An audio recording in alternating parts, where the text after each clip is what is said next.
Greetings, people of Defend the House, and welcome to a brand new show, The Tower. The premise is simple. From here on out, we will be ranking every major AAA release against one another. Each game will earn its place among the tower. The longer the show goes on, the bigger the tower gets, and the stronger the competition becomes for the top spot, and the sadder it becomes to be amongst the bottom. Unlike with mine and Jamison's top 10 lists, we both have to agree where each game will sit in the tower. On this channel, we have actually been talking about video games and making content around that for 10 years now. The format of those chats has changed a lot, and those videos have continued to be in a little bit of a weird spot on this channel. They were often labeled as reviews, even though we both don't have the time to commit to getting these chats out in a prompt enough manner to act as a purchase recommendation for most people. And across the years, we have even discussed just stopping making these videos because of the weird spot they are in, but we both just like talking about games a lot, and we know that these videos have amassed a little bit of a cult following on our channel. We both agreed that we don't want to stop talking about games and creating content around that, but we can still at least try to do a better job of adding the expected Defend the House level of uniqueness to this content and making these chats a little bit more than just reviews that are really late to the party. For any of you Big Roundup Podcast fans, yes, this will be replacing those videos, and the chats in the tower will be more trimmed down and concise, but we will be uploading the full-length extended versions over on our usual podcast platforms if you guys want a deeper and more detailed chat for specific games. There is one problem we encountered when it comes to episode 1 of the tower, and that is the fact that we don't have a tower yet. The main gimmick of this show is definitely ranking the games in the tower and having me and Jamison argue over their placement. But we realized it's not going to be very interesting for a couple of episodes until the tower actually has some substance to it. Without games in the tower, there isn't really much of a discussion to begin with. So in an attempt to fix this, we are starting off this show by organizing and ranking every major AAA game that we reviewed in 2022. Just to give the tower a little bit of height and competition to get things rolling. Alright, with the intro out the way, I think it's time. We're going to rank the 2022 games chronologically, so I will leave it up to you. You get to introduce the first ever game to the tower, which for a fleeting moment will be the top and the bottom of the tower. Yes, congratulations, Dying Light 2, Woo! You're number 1 in everything. First game ranked number 1 and number 1 on the leaderboard at the top and the bottom. Good job. And it's last as well. Yeah, It's at the exactly. bottom. It's the first and it's the first last. Next up is Horizon Forbidden West. Okay. I'm going to just go out of the way and suggest this probably goes above Dying Light 2. I think I am going to agree that Forbidden West goes above Dying Light 2. Okay, well that was easy. That was easy, yeah. Next up is the big cojones Elden Ring. Ooh, yeah. And I honestly, I'm not sure. Well, for context, if people haven't seen the video, we did rank Horizon Forbidden West above Elden Ring on both of our top 10s of 2021. Both of us. Yes, yeah. But I think I already know what you're saying, but continue. Yeah. It's a little bit like some games, like a Kojima game, for example, where the longer I get away from playing it, you know, the rose-tinted glasses come on a little bit. But like I just played through the Horizon DLC, which I enjoyed. Yeah. But I was definitely reminded of like the familiar open-worldy design stuff in it. And it doesn't help that Zelda is out right now as well, and there's like that sort of similar energy of just like Japanese crazy fuck it open world. Yeah. With Elden Ring, but also Elden Ring did have a lot of really annoying bullshit in it. So much annoying bullshit. I think with the tower, my mentality to ranking might be a little different than when I make my own list. When I make my own list, it's like, what do I personally enjoy the most? What did I have the most fun with? But the tower feels a bit more, I don't want to say objective, but it like a consensus. It's less like, did I have fun with Elden Ring compared to Horizon Forbidden West? It's like, where do I feel like it stacks up in gaming? I completely get what you mean, because yeah, some games are going to get ranked way higher on the top 10, but like in my mind, I know that, you know, if we're going to fight about it, like, it's fine if this goes up or this goes down, so... Horizon is where it was for me because the highs of Horizon were the highest of any highs from any game I've ever played, still to this day. but yeah, it has some inconsistencies. And as time has gone on, I have really come... No, I don't want to say despise, but I just really don't like the Sony open world formats, the real AAA generic stuff. And as you said, you know, we're now playing Zelda, so it really doesn't help. Like, the further away you get from that fucking format, I'm so sick of it. But the moments in Horizon that stand out are so good, but then it falls off at the end story-wise. Horizon's, it's a difficult one when it comes to the tower. Because Elden Ring is also, like, full of issues and complaints, right? Balance issues, annoying boss attack patterns, some repetition in areas. I really thought we were going to breeze through this, and I just kind of assumed Elden Ring was going to go below Horizon because, you know, that's where it was in our top 10. And I think overall I had more euphoria and amazing moments, but Elden Ring is just Elden Ring. You know what I mean? It was a cultural shift, and it supports the future of open world design, which I want to see become the norm. Yes. You know, I look at Elden Ring as Breath of the Wild and now Tears of the Kingdom as like the two games pushing the format which I want to be the future of gaming when it comes to open world, which is basically all AAA games ever now. Yeah, and I think I would be okay with Elden Ring above purely on those grounds of just like, please make more games like this and less games in the Horizon format. Yeah, because this could be a vote. Because like, I don't want Horizon 3 to be the same structure as Horizon 1 and 2. It probably will be. Maybe not. You know, you never know, right? Like 4 or 5 years from now is a long time. It's true. And if they're just starting development when Elden Ring and Tears of the Kingdom are hitting, you know, maybe. Well, here's hoping. But also Breath of the Wild hit right when they started working on Forbidden West. Same day, or pretty much, yeah. But also, you know, next one won't be cross-gen. But, like, if they made more games like Elden Ring, it would be better for everyone. If they made more games structurally like Horizon, it'll just make us more depressed. And I feel like on those grounds... Okay, you know what? You sold me. Yeah.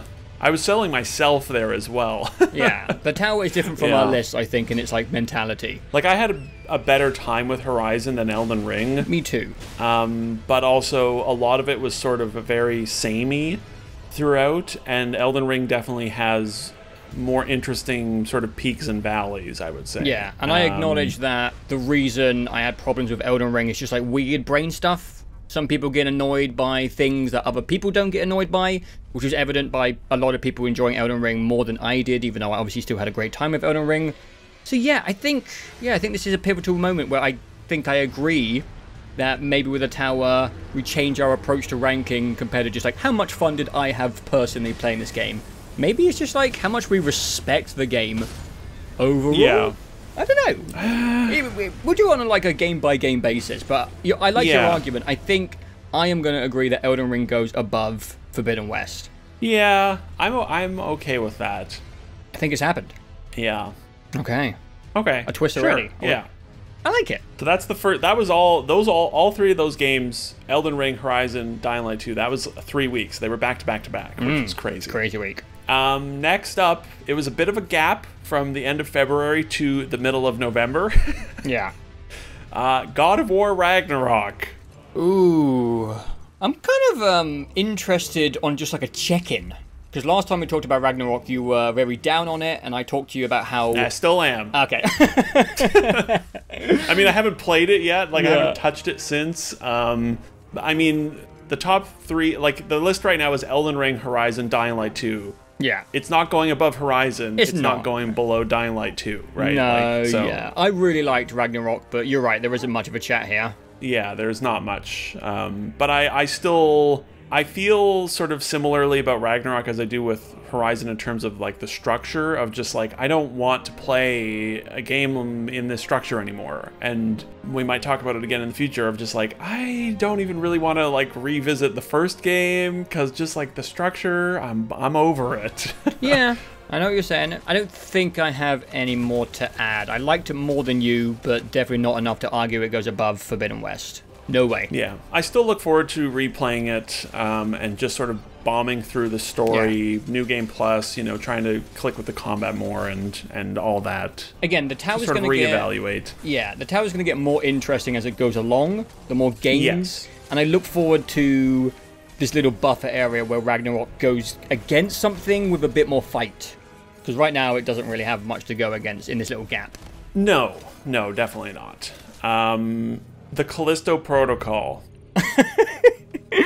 Did I like the Callisto? Bottom of the list. Did I like it more than Dying Light 2, though? Did I like it more than Dying Light 2? I like the Callisto Protocol. I thought it was kind of fun. This is something that we didn't have a great idea of when we chatted about it, but they released the patch notes for the game like a month after we talked about it, and the difference between the game I played and the game you played is fucking gigantic. Yeah. It's crazy. Okay, listen, it's not going above Dying Light 2. It can't. After we just did the whole spiel about Elden Ring and Horizon and ranking the games on, like, respect, I can't do Dying Light 2 like that. I had fun with Dying Light 2. I have a lot of issues with it.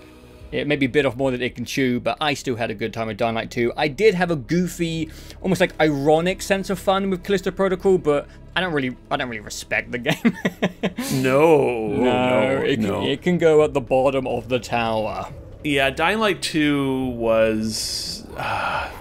Dying Light 2 was an inferior game to the first one in every way for me, and honestly kind of a big bummer, but the Callisto Protocol fucking sucked.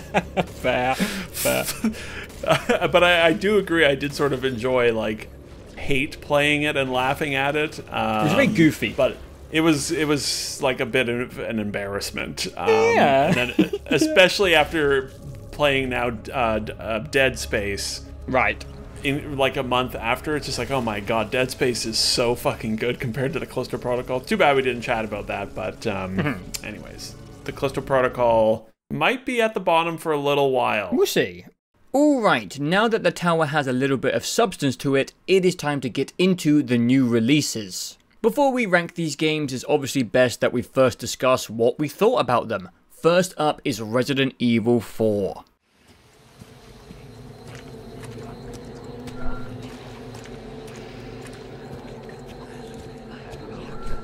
I think the first thing we should probably mention is I did play the old Resident Evil 4. Yeah. The 2005 version.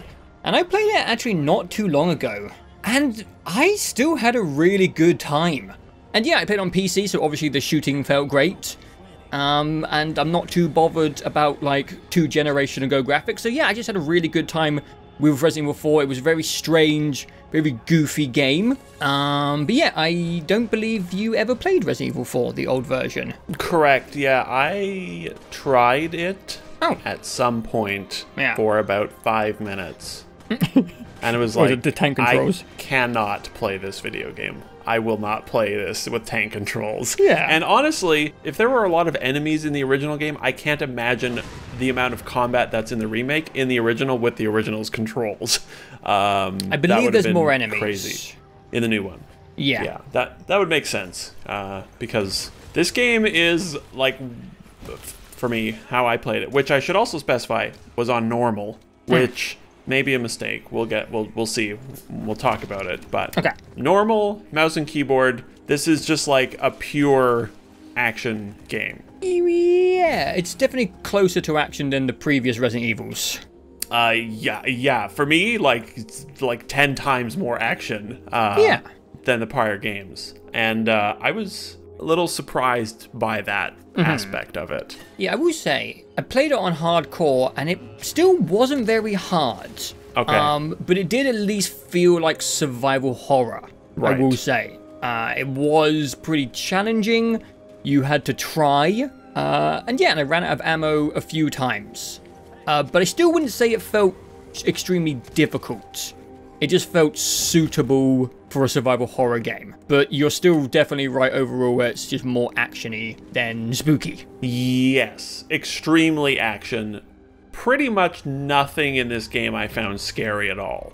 Yeah, it's not, Like, not to just like go right to it, but like that's a bummer for me, because I feel like for me Resident Evil's at its best when it's taking itself very seriously. There's some combat, there's some spooks, there's some dumb puzzles, and then there's some real dumb story shit or action set pieces or whatever. And this game has like 3 of those 5, you know? That's interesting because like you liked RE8, and RE8 is kind of a action shitfest with a couple of spooks. And I don't know, I would think the journey of RE4 is a little comparable to the tone of RE8. And RE4 has a couple of little spooky bits. There is the blind boys with the Wolverine claws, which are a nightmare. There's no horror when I have the pistol with the laser sight and I'm just like sprinting around like John Wicking everything in the head and kicking them. Yeah. And then you just, like even the big Wolverine boys, it's just like, oh, I have 18 magnum shots because I've just been using the pistol this whole game, and you just shoot them in the back of the head like 4 times and they're dead instantly. I don't think I had 18 magnum shots in the entire game. Well, yeah, but it was enough to, you know, just like dispatch them immediately. Yeah. I believe hardcore has less ammo and more enemies. So okay, interesting. Yeah. In hindsight, I don't know. I maybe wish I had done that, but also after a certain point, I was sort of like, okay, this is basically Gears of War, and I'm okay with that. And so I sort of started to enjoy the hilarious, this game is melting underneath my mouse aim difficulty that was happening, and I enjoyed that eventually. But okay, well we're gonna have to pause for a little bit here because this is fuck, man, this is the first game in the whole of the series. I'm just going to say that I thought this was one of the best games I've played in years, by the way. Oh, wow. Okay. I absolutely fucking adored this game. I thought it was absolutely incredible. Interesting. I thought it was fun. Yeah. I enjoyed it, and I haven't really thought about it at all since I beat it. Yeah, I had nothing but a wonderful time for about 22 hours straight, and I kind of never wanted it to end. Wow. I thought the combat in this game was just absolutely amazing. I thought it was incredibly fun. And I just love the weird, like, dynamic nature of TNT, like the little dynamite sticks, the Molotov cocktails, the traps, the weird, like, physics of enemies falling downstairs and kicking enemies into different enemies and enemies hitting each other. There was a real, like, chaotic nature to the fights that I haven't seen before in survival horror games. And it just like led to moments of glee and surprise as you like shot an enemy's toe and they dropped a C4 and it clanked down onto someone else and blew them up, and then you stab them and then they turn into an alien. And I just think the combat system is just kind of brilliant, and for 20 hours straight I just never got bored of it. I was always excited to get into battles. And yeah, I just never really knew what was going to happen every time I got into a combat encounter. The like hit reaction stuff is really good. Yeah, the animation tech is great.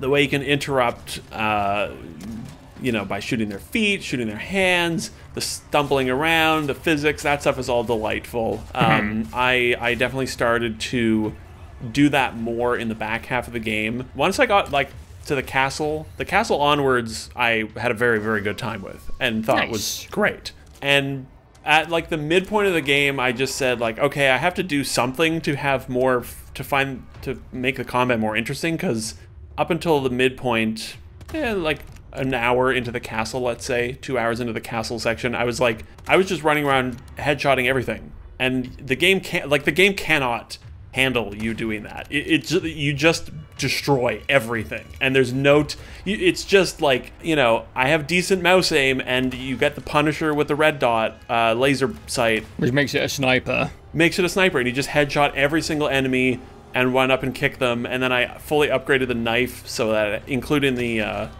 bonus upgrade, so it had 5x attack speed or whatever, and so it just like headshot everything, and if they don't die immediately and they're on the ground, you just walk up and go and just stab them like 47 times, and that's hilarious.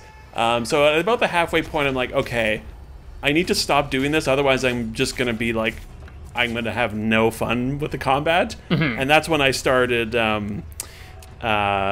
going out of my way to like engage with the shooting of limbs and, you know, shooting the things in their hands and stuff like that, and getting more into the kicking and punching because it was just a lot funnier that way. It didn't feel necessary.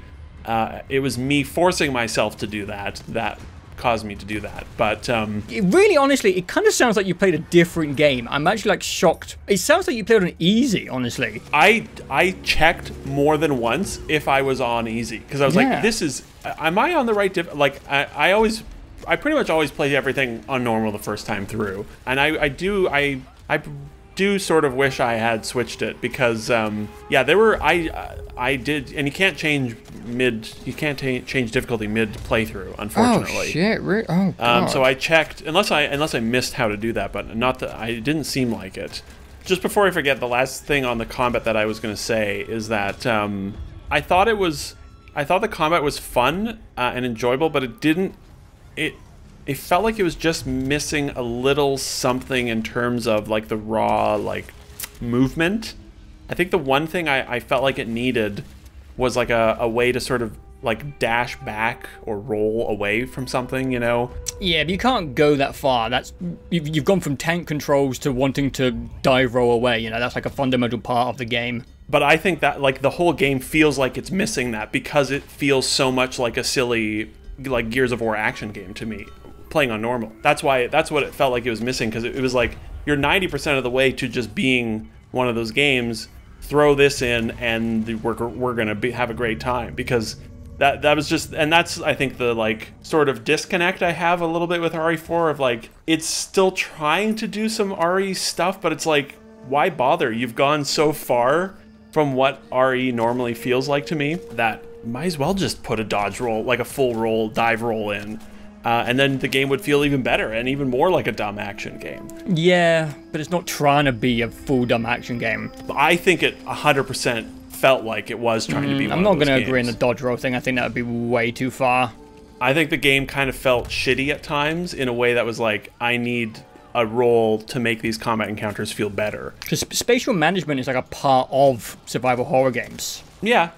But I don't know. It felt like it was so close to having everything, and even in like a little back step. There were a few times where I'm like, can I just fucking get away from everyone just a little bit? But I experienced that less in the second half when I was shooting guys' legs more often, you know, things like that. I think the game feels like it is like so trying to be a nonstop silly action game, and that's I definitely can't say it's not an action game. Yeah, and that's like maybe my biggest problem with it, is just because I like when Resident Evil's a little less that, but I am a little sad because it's not your fault, but I do feel like normal mode sounds like a little detrimental to the overall experience. But that's not how it should be. Normal should be the intended experience. That's how the game should be at its best. And maybe it's just a PC gaming thing, just because I think it was, keyboard and mouse kind of turns down a difficulty automatically. I agree, yeah. But yeah, I feel like you might have had a better time on hardcore mode. I think so. I think hardcore would probably have encouraged, it would have brought out from the woodwork sort of that survival horror element more, because it would have naturally added stress, more ammo management, inventory management, enemy management, all these things would have become prevalent again, they're just like fundamentally non-existent on normal. There's some good stuff, man, when you're, you know, playing on the harder difficulty, like that house, the first like ending of the village section with Louise. Where you have to defend the house. Yeah, that house is an absolute nightmare. Yeah, and I feel like most people would probably have the ideal experience on normal, but it's just that mouse and keyboard advantage for me was just too strong. Well, that's gonna make things very interesting for later. But like, I feel like I did very much enjoy 4 from the castle onwards. Like, nice. Good to hear. I'll just rattle off a few things that are like positive. Sure. That just, you know, to show that I did enjoy it. The mine section. Yeah. That ends with the Temple of Doom minecart chase. Oh yeah. Was hilarious. That is good. The pacing, especially from the castle onwards, is so good. Like, it's just like, yeah. And there's a lot of it as well. It goes and it never gets dull because it is constantly mixing things up. Yeah. The regenerator, even though, God. especially when you get the fucking thermal scope, like, they just got deleted, and that's a shame, because the regenerators are very cool. they might be like my favorite enemy design of like the last 5 years. I thought they were absolutely incredible.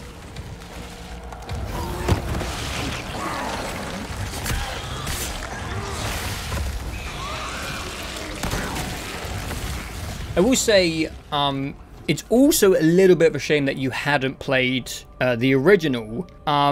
It might be one of the most intelligent remixes slash remasters that have ever been made. There's like not one section which is like copy and pasted. I mean, some stuff is very close, but everything, not everything, but a large quantity of the game has been really intelligently changed up. So you will go into a scene and you will remember it from the old game, and they will play with your knowledge and trick you using that, and it constantly like throws back to the original but changes it in pretty radical ways. There are entire sections of the game which have been just cut out, but for everything they cut out, they just put completely new sections which weren't in the old game. The combat section has been changed a lot, and every change is just quite bold, but it never feels bad because the game itself is so consistently fun. At least it was for me. And yeah, I just think overall Capcom are maybe the best at doing this. Oh yeah. But yeah, unfortunately, you do get more enjoyment out of this game if you know the older game, because you can really appreciate the things they changed about it to kind of like trip you up as someone who remembers the older stuff in really intelligent ways. I think I do have some miscellaneous things to just write off. Yeah. I thought this game had an amazing loot game. I'm a loot goblin, and I just loved looting. I don't have much to say. I like treasure. I like putting treasure inside of treasure to make it more treasury. I like that bit, yeah. I love the shopkeeper. He's one of the most iconic characters of all time, and I don't know if it's the same voice actor, but I don't think it was. I kind of thought they were just going to reuse the same voice lines because he's so iconic, but it's not. They redid it, and I think the new guy is great. There's some things money can't buy.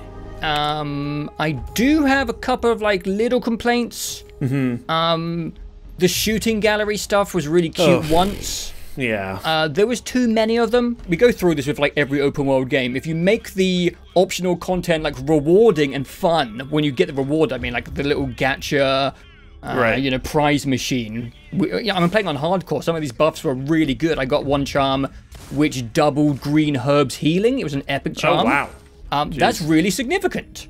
Yeah. Hugely significant. So yeah, I'm gonna do all of these, and there was 4 of them. And near the end they get really hard. And I just wanted them to be over because I was having such a good time with the main game. And each of these took me like 20 to 30 minutes to do. And yeah, just too much of it. And again, this is a little miscellaneous thing. And we never did a proper review on Dead Space, the Dead Space remake. But I felt the exact same about that game. We don't need like little side quests in every single game ever, where I like just have to walk around and like go back to an area I've already been to and like do something like shoot 3 rats. Or in Dead Space, it was like go on a tram, go back to a room you've already been in, like pick a thing up. Like, I know it's a modern game, it's a remake, but I just don't need side quests in everything unless they're like really fun. But like these little side quests are go and like kill a dog and like walk all the way back. Like, I don't know, man. I just didn't think it added anything really. And yeah, apart from that, dude, I mostly just had an amazing time all the way through. I mean, it all comes down to the combat system for me. Like, we knew this game was going to look amazing and the production values were going to be strong because the RE engine, whatever Capcom's magic juice is over there, is just unbelievable. But it was the combat system which really elevated it, like way above what I was expecting. Yeah, I just loved fighting stuff in this game, and I never got bored of it for 21 hours. And I'm looking forward to playing it through again, just to shoot, kick, and stab people all over again. I definitely enjoyed RE4. Not from start to finish, but from the 4 or 5 hour mark. I did not love it, but I had a consistently good time for like 70% of it, and was chuckling and laughing at how dumb everything was, and how much I was just destroying everything. It was actually part of the charm, because it's so serious, and then you're just like, it doesn't matter. I'm just destroying the whole game, and that's funny. Yeah, it was good. I'm glad to have finally played it. I think they kind of did the impossible, not the impossible, but like when No, I agree. When they started remaking these games, everyone was like, they can't touch RE4, it's holy. And they did, by all accounts, according to everyone, an excellent job with it. I think they exceeded, like, the impossible, honestly. Like, I would say this is, of the remakes, the best of the remakes. Yeah. I mean, the remake renaissance is here, and I think Capcom have, like, solidified themselves as the best to ever do it, at least at this point. So, I think this might be a difficult one, because I definitely like this game more than you, and I'm just going to tell you the internal dilemma I'm having. In my mind, I know it's not above Forbidden West for you, but I don't know if it is for me, but I'm having a bit of an internal conflict. Yeah. Because like we said, Forbidden West is a strange one to pair games against because it has pros and cons. I don't like the open world design, but again, Forbidden West continues to be like one of the most breathtaking video game experiences I've ever had when that game is hitting on all cylinders. Resident Evil 4 Remake, I had fun all the way through consistently, but its highs are nowhere near the highs of Forbidden West for me. And I have such an attachment to the world of Horizon. It's probably my favorite game world of all time. So, I'm not sure what I am specifically. But again, it's a two-man decision, so obviously I need to let you say your piece. It's tricky because like RE4 is a very simple thing, you know? Yeah. It's a linear action game, basically. And yeah, I'm not sure, because I had a very good time with RE4 for sure. But it is sort of like, I feel like the current Resident Evil's run of the last 5 years is sort of, it's becoming a little like predictable a little bit. Like there weren't a lot of surprises in RE4. It was just like every game sort of follows the same pattern. But I like all that. I like that formula, you know? And it is also a remake of a game that was already really good and loved, but also they did a really good job remaking it. So it's sort of like, I don't know. I'm not quite sure where I'm at with it. I think I liked Resident Evil 4 Remake more than Forbidden West. I think you do. I think I do. That's what I expected. I thought you were going to just immediately say, like, this is at the very top for you. Yeah, Horizon Forbidden West just continues to be a strange muddle in my mind because I've got so many, like, massive pros and significant cons. So, again, it's so jumbled in my head. I just can't figure out what my relationship with that game is. So when it comes to putting games against it, I am confused. But I think Resident Evil 4 was a more consistently good time for me compared to Horizon. And then I was going to say, like, I thought the combat in RE4 was good, but I actually really like the combat in Horizon as well. The way they leveled up the combat for the sequel was really cool. The combat's actually better in Horizon. The combat's fucking so good in Horizon. Yeah, it's tough. It's tough. Tricky, because they're so different. Well, you have to tell me where you want to rank it, because it's between both of us. We have to find a middle ground. I mean, I would put it below Horizon, but I don't know, a little bit of that Elden Ring respect comes in for RE4 as well, because it's so well put together and they did such a good job of remaking a beloved classic, you know, without pissing people off, except for the perverts. Yeah. But again, like I said, it's very simple and a known quantity, and Horizon is like this fucking huge game, and it falls down under that weight. And RE4 is like this spry, slim little, fighter, right? And it's like, I don't know. I'm not sure. I definitely like Horizon more than all the other games on this list. But again, it's that Elden Ring aspect of just like, I got a lot of respect for RE4 and that studio. The Capcom Resident Evil machine has been so efficient. Yeah. I think I would edge Resident 4 Remake on top of Horizon. It's close, but I think I would put Resident Evil 4 just a bit above Horizon. I know that's not how a table works. It goes above or below. Yeah. But, yeah, it's close, is what I'm saying. I would put it at 3, regardless of, like, all the other games on this list, for sure. I would probably put it below Horizon. Okay. But, like, the gulf between Resident Evil and Ragnarok is, like, fucking enormous for me. So, you know, it's like RE4 was great. Horizon was great. Oh, I don't know. I could be convinced of having it at number 2 as well, because I did enjoy it. It's just, it's a little simple. And I don't know. It is a little simple, you are right.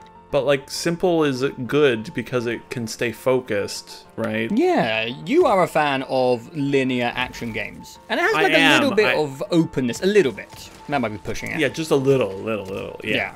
Like, Horizon would be a better game if it was simpler. Yeah, trim the fat. Trim the fat. And RE4, like, Resident Evil works well because there is no fat on it. And that's... yeah. I do like a 12-hour linear action game, and I do want more games like that. Do you love it? Can we support Sony's open world movement any longer? I don't know. It is getting exhausting. I will say that about every open world game being the same. It is, isn't it? Maybe we should use that, cast our vote with this new series which no one has seen yet. Are you listening, Gorilla and Sony? Yeah. The tower says stop this. Yeah, I'm not like overly fussed about RE4 being at number 2. Okay. Yeah. If it makes you more comfortable, it is going there. You know, it's not boldly going there. It's going there. It's creeping there. Does that make sense? Like it's just for me a little bit above Horizon, but it's definitely close. Yeah, that is the first batch, right? Yeah. Elden Ring, Resident Evil 4, Horizon Forbidden West, God of War Ragnarok, Dying Light 2, The Callisto Protocol. You know what? Now you said it, I like it. Yeah, It sounds, I'm fine with that. It sounds good. It sounds good. Abracadabra.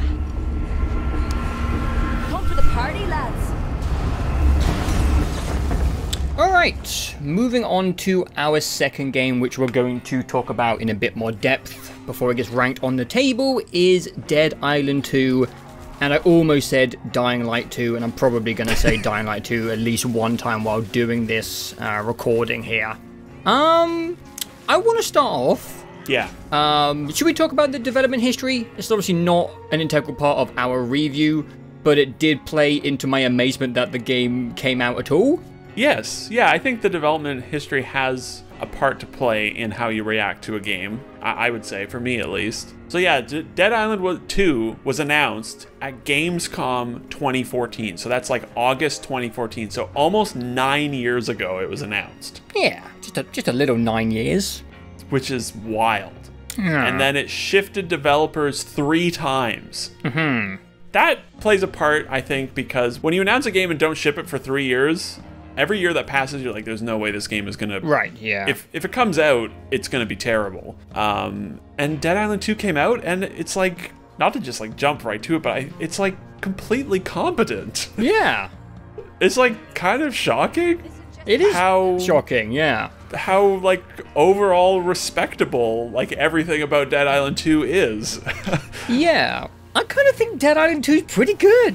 I had a really fun time with it. Yeah, like it's very simple. Very simple, yeah. But it works because of that simplicity. And it's like it's super polished and well made and from start like everything about it is good. It's not good. Great. It's not like the most enthralling game ever. It's repetitive to a fault at times, I would say. Like it's good in like hour-long chunks, but I was compelled to see it through, which is more than I can say for a lot of other games. See, this is where I have to confess where I don't know what's going on with my brain, but I have some sort of guilty pleasure around walking around and killing zombies. You know, I liked Dead Island 1, and a lot of people didn't. I liked Dead Island Riptide, and a lot of people did not like that. There's some, like, guilty pleasure, comfort food thing going on here with my brain. I played Dead Island 2 for, like, 8 hours one day. Oh, wow. Wow. I really like this game. I put it on and just put a podcast on and just plodded through. I was a bit hungover, and I just had a good time continuously kicking the shit out of zombies. Yeah, I can totally see how you would end up doing that, because it's, like, the loop is good. The missions don't last long. You're constantly picking loot up and upgrading things. It has good pacing. Yeah, it is, yeah. And like, if you just stick to the story missions, they're surprisingly varied. Like, the environmental variety is really strong because it's basically like 8 small hub areas that are sort of open, and they can design like some nice proper linear sections that you go through. And yeah, you're switching up your weapons regularly, you're upgrading yourself constantly, and I get it. I totally understand. It definitely I would get bored of it after about an hour and a half, but I completely understand how you could play it for a full day, you know? I think the combat has a good variety of options. Yeah. I think the melee weapons, there's a good amount of archetypes. There's obviously firearms, and they get a bit silly with nail guns. You can drop kick zombies in the face. There's a ambitious and a little janky environmental system where you can use water to electrify zombies and gasoline to burn zombies. And at the beginning of the game, you actually need to utilize that quite a lot when against big hordes because your weapons aren't very good to begin with. This is a little bit going off track here, but I think this game has a great power curve. Like I said at the beginning of the game, you kind of need to, or at least I needed to use environmental stuff quite a lot because my weapons just couldn't really deal with like 15 zombies coming at me. But near the end of the game, you can obviously just sweep the floor with like 50 zombies. And that is satisfying in every video game to become more powerful. And yeah, there's just something about the options in combat, the pacing of it, which made me just drone out and be able to play this game for really long stretches of time. I would have a podcast on. And yeah, I understand people complaining that it's maybe a little shallow, but I think Dying Light 2, and you know, in reviews we shouldn't be comparing games, but that game, for me, bit off more than it could chew. And it was a fault of ambition and trying too much and maybe moving away from what made the first game work. And Dead Island 2 doesn't try to bite off anything. No. It doesn't try to chew on anything. There's not really any, like, cinematic moments. You're mostly just walking from A to B, kind of fetch quest style or destination style, and you're killing zombies along the way, and that's kind of the whole game, and I think that's what people complain about the most. But it's Dead Island, man. That's what the first game was like. It's a very faithful sequel to the format of Dead Island 1, but the production values are super increased across the board. I think the game looks great. I think the environmental design is also really great. I don't know what else you would do with Dead Island. Like, I don't know, just go off course like Dying Light did and add a city where you paraglide around. But then just go play Dying Light, right? Like, I don't really know what. I think they were very smart to just keep it simple, obviously, because you know they need to just ship this game after 9 years. But also, like, there are other games that are bigger and more complicated and are worse because they are bigger and more complicated. Like Dead Island 2 or Dying Light 2, just was sort of sloppy at everything, and it's like jack of all trades, master of none, right? Yeah. And Dead Island is just like, let's make a really good gore system and nice environments, and there you go. And like, I don't think there's anything wrong with that. No, me neither. I was gonna say, like, I mostly agree with the power curve stuff. I do wish that you got to that end point a little sooner, because the end, like, 3 hours is really fun when you have a maxed out build. Obviously, you could get there sooner if you did like all the side quests and things, but it sort of felt like a lot of side stuff only would open up as you got further in. And so I was enjoying how ridiculous I was in the last 90 minutes, especially. And I think we both played the Irish lady, Danny, right? Yeah. Who's a good character. She is, and like, you get increased. I spec'd into like increasing my attack speed and damage every time I maimed. And also I would heal myself. So I would just use a quick stabby. It was the knuckle weapon with like the curved blade on the knuckles. Interesting, yeah. And just hack and slash everything, and you start swinging so fast, and you're just healing yourself the entire time, and there's just arms flying everywhere, and that was really very fun and stupid. But I do wish I sort of got there like maybe 3 or 4 hours earlier than I did. I feel like this is a good segue to mention that I actually think the small RPG system in the game is kind of good. Like, I enjoyed it. You can actually make builds in this game.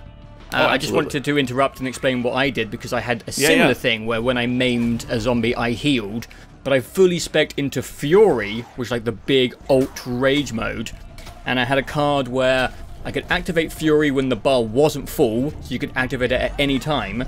I had another card where every zombie kill filled up the Fury bar, and I had another skill where every zombie killed and Fury exploded.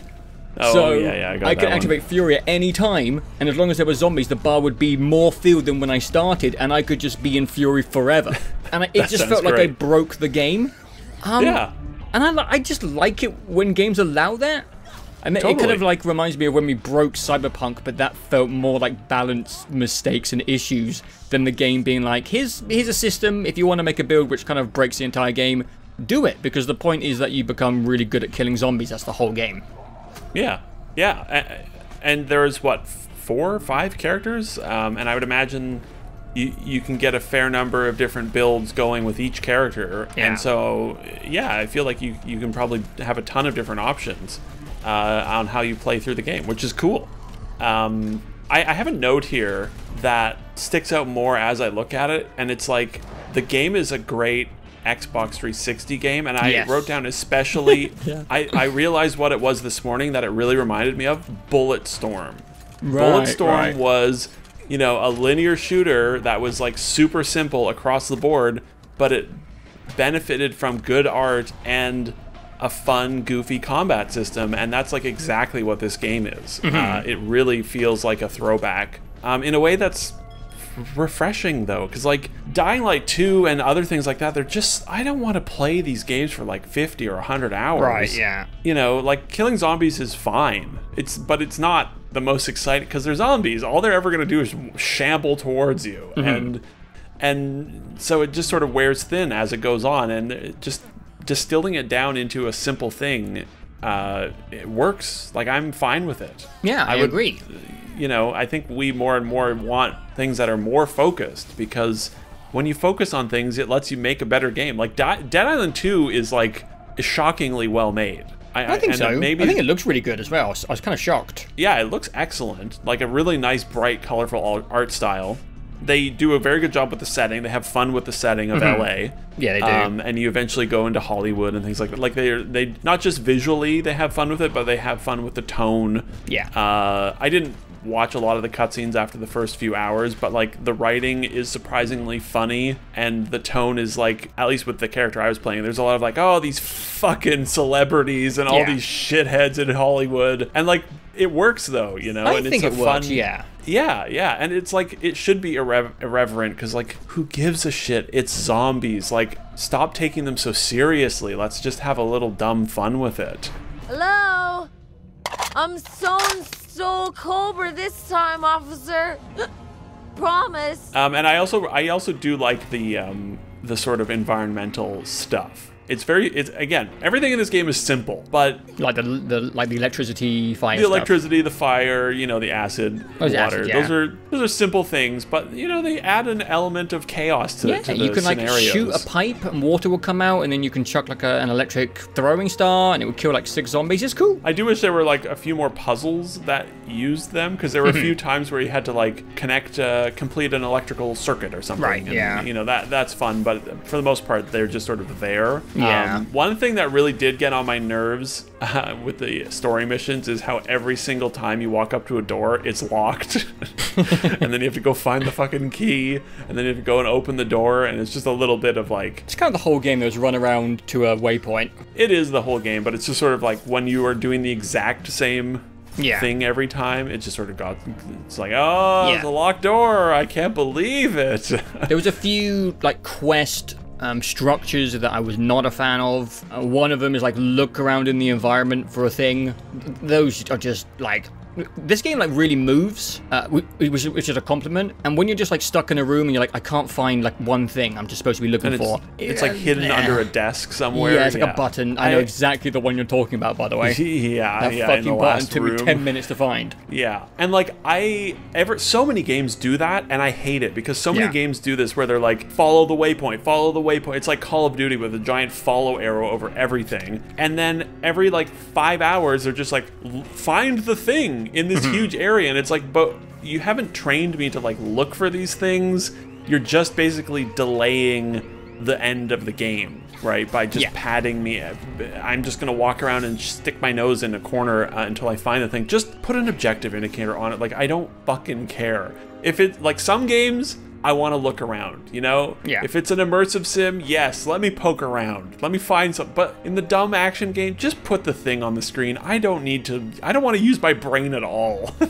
There's a few times where I understand why they're there. It's just they want to mix up the pacing a little, but I don't really think they need to. It's fine. Yeah. Like, if I get bored, I'll just stop playing and come back tomorrow. It's fine. Just let me keep moving. Let me keep swinging. I mean, we haven't even mentioned it, but I feel like we don't need to after we've made that video. But obviously, the gore system is amazing. Like, it's really good. It's really disturbing. It's really disgusting. Great. It's great. Yeah. It's really satisfying, and it makes everything feel very hard hitting. I don't think I use light attacks for like the last 10 hours. Because when you use heavy attacks and you kill a zombie, there's like a horrible fatality animation that I just enjoy doing over and over again. Yeah, I don't really have much to say about it. We made that video on it. They did an amazing job. It's disgusting. Yeah, it makes the combat feel way better. And it gives it a fun twist, you know, and you're kind of caught off guard all the way through at times at how horrible it gets. Like, the acid stuff for me was the most disgusting, man. When they melt their skin into skeletons, Jesus Christ. Oh, it's horrible, yeah. But, like, it's zombie stuff. That's the whole point. Like, the whole reason zombie content is fun, I think, is because it can get really dumb and gory. Like, morality-free murder. Exactly. It's just graphic violence for the sake of graphic violence, basically. And you don't feel bad about it. And it doesn't matter because they're zombies. Yeah. So, like, it's fun. It's good stuff, yeah. Yeah. That mostly, honestly, covers most of my feelings. You mentioned it earlier, but I love how much looting there is in the game. I just love looting, so when you put like 5,000 items around the ground that I can loot, that just makes me happy, and that's probably why I could play it for 8 hours in a row. Just like looting, killing, brain happy, dopamine released. Yeah, I mean, it's a simple game. I don't really know what else to say. I think there was a couple of unclear UI things at times. I remember it took me forever to figure out there was like an available quest thing in the menu, and I remember it said like one quest available in Bel Air, and it wasn't on the map, so I couldn't find it for ages, and there was just like a button in the menu I had clicked. And I also didn't realize you could level up your weapons using money until like right at the end of the game.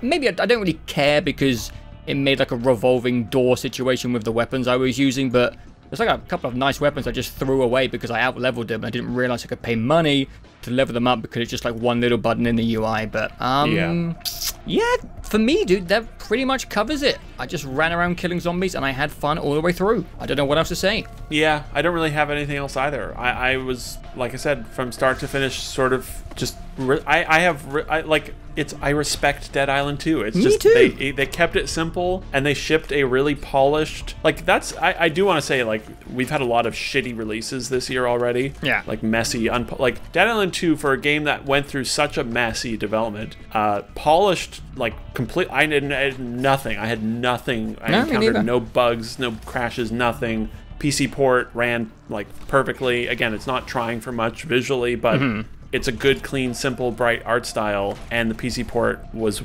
like completely fine for me. Same for me. And you know, it's sad that deserves commendation, but it's the way things are right now. It is, yeah. They kept it simple, and that's okay.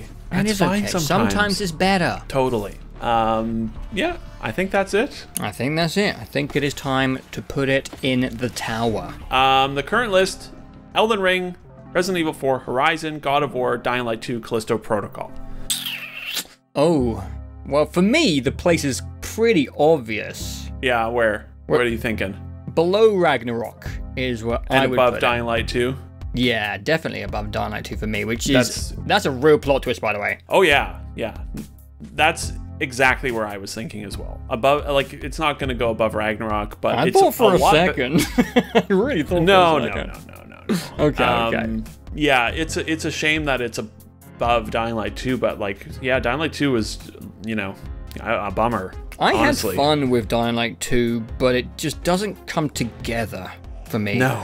Yeah. It's a hard game to quantify. Like There's something about the soul of that game which just didn't translate from the the one before it from Dying Light 1. It just, because I replayed Something was Dying Light. lost. Yeah, something was lost. Yeah. Its soul is just not there for me. I don't know how to quantify that. Yeah. But I think I played Dying Light 1 right before Dying Light 2. And Dying Light 1 is just... so good. It's really good. There's like this... Yeah. There's just like this... The Euro jank is perfectly balanced. And in Dying Light 2, it isn't. It feels like a Spiders game. It just like doesn't... I don't know. It just doesn't come together for me. I still had fun with Dying Light 2, but... Yeah, Dead Island 2 is just simple fun. And it's consistent and reliable. And Dying Light 2 wasn't for me. No, definitely. And I think there were times in Dead Island 2 where I was like, oh, I wish I could just climb. Yeah. Like Dying Light. But yeah, I think Dead Island 2 just works way better, and it's because it's trying to be way simpler, but that's, Yeah. sometimes it's just the way to go. So, I mean, like 2 years ago, is it 2 years ago now? 2 years ago, what? I never would have predicted that Dead Island 2 was above Dying Light 2 on a list. Oh yeah. Yeah. That is Dying Light, the twist. Dying Light 2 we were excited for that game, Of and course. it really, I was really bummed by Dying Light 2, I have to say, across the board.